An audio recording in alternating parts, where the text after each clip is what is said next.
जय माता दी। दुर्गा सप्तशती का 9वां अध्याय प्रारंभ। निशुंभ वध।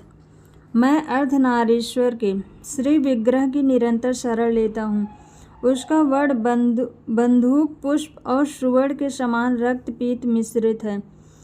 वह अपनी भुजाओं में सुंदर अक्षमाला, पाश, अंकुश और वज्र मुद्रा धारण करता है। अर्धचंद्र उसका आभूषण है तथा वह 3 नेत्रों से सुशोभित है। राजा ने कहा, भगवान, आपने रक्त बीज के वश से संबंध रखने वाले देवी चरित्र का यह अद्भुत महात्म्य मुझे बतलाया है। अब रक्त बीज के मारे जाने पर अत्यंत क्रोध में भरे हुए शुंभ और निशुंभ ने जो कर्म किया उसे मैं सुनना चाहता हूँ। ऋषि कहते हैं, राजन, युद्ध में रक्त बीज तथा अन्य दैत्यों के मारे जाने पर शुंभ और निशुंभ के क्रोध की सीमा न रही। अपनी विशाल सेना इस प्रकार मारी जाती देख निशुंभ अमर्ष में भरकर देवी की ओर दौड़ा। उसके साथ असुरों की प्रधान सेना थी। उसके आगे पीछे तथा पार्श्व भाग में बड़े बड़े असुर थे जो क्रोध से ओठ चबाते हुए देवी को मार डालने के लिए आए। महापराक्रमी शुंभ भी अपनी सेना के साथ मात्र गढ़ों से युद्ध करके क्रोधवश चंडिका को मारने के लिए आ पहुंचा।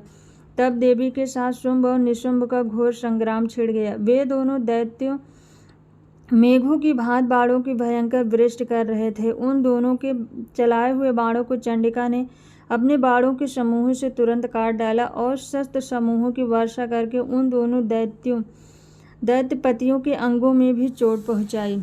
निशुंभ ने वाहन सिंह के मस्तक पर प्रहार किया। अपने वाहन को चोट पहुंचने पर देवी ने क्षुरप्र नामक बाण से निशुंभ की श्रेष्ठ तलवार तुरंत ही काट डाली और उसकी ढाल को भी, जिसमें 8 चांद जड़े थे, खंड खंड कर दिया। ढाल और तलवार के कट जाने पर उस असुर ने शक्ति चलाई, किंतु सामने आने पर देवी ने चक्र से उसके भी 2 टुकड़े कर दिए। अब तो निशुंभ क्रोध से जल उठा और उस दानव ने देवी को मारने के लिए शूल उठाया, किंतु देवी के समीप आने पर उसे भी मुक्के से मारकर चूर कर दिया। तब उसने गदा घुमाकर चंडी के ऊपर चलाई, परंतु वह भी देवी के त्रिशूल से कटकर भस्म हो गई। तदंतर दैत्यराज निशुंभ को फरसा हाथ में लेकर आते देख देवी ने बाण समूहों से घायल कर धरती पर सुला दिया। उस भयंकर पराक्रमी भाई निशुंभ के धराशायी हो जाने पर शुंभ को बड़ा क्रोध हुआ और अंबिका का वध करने के लिए वह आगे बढ़ा। रथ पर बैठे बैठे ही उत्तम आयुधों से सुशोभित अपनी बड़ी बड़ी 8 अनुपम भुजाओं से समूचे आकाश को ढककर वह अद्भुत शोभा पाने लगा। उसे आते देख देवी ने शंख बजाया और धनुष की प्रत्यंचा का भी अत्यंत दुस्सह शब्द किया। साथ ही अपने घंटे के शब्द से, जो समस्त दैत्य सैनिकों का तेज नष्ट करने वाला था, संपूर्ण दिशाओं को व्याप्त कर दिए। तदंतर सिंह ने भी अपनी दहाड़ से, जिसे सुनकर बड़े बड़े गजराजों का महान मद दूर हो जाता था, आकाश, पृथ्वी और 10 दिशाओं को गुजा दिया। फिर काली ने आकाश में उछलकर अपने दोनों हाथों से पृथ्वी पर आघात किया। उससे ऐसा भयंकर शब्द हुआ जिससे पहले के सभी शब्द शांत हो गए। तत्पश्चात शिवदूती ने दैत्यों के लिए अमंगलजनक अट्टहास किया। इन शब्दों को सुनकर समस्त असुर थर्रा उठे, किंतु शुंभ को बड़ा क्रोध हुआ। उस समय देवी ने जब शुंभ को लक्ष्य करके कहा, ओ दुरात्मन, खड़ा रह। तभी आकाश में खड़े हुए देवता बोल उठे, जय हो, जय हो। शुंभ ने वहां आकर ज्वालाओं से युक्त अत्यंत भयानक शक्ति चलाई। अग्नि में पर्वत के समान आती हुई उस शक्ति को देवी ने बड़े भारी लूके से दूर हटा दिया। उस समय शुंभ के सिंहनाद से तीनों लोग गूंज उठे। राजन, उसकी प्रतिध्वनि के वज्रपात के समान भयानक शब्द हुआ, जिसने अन्य सब शब्दों को जीत लिया। शुंभ के चलाए हुए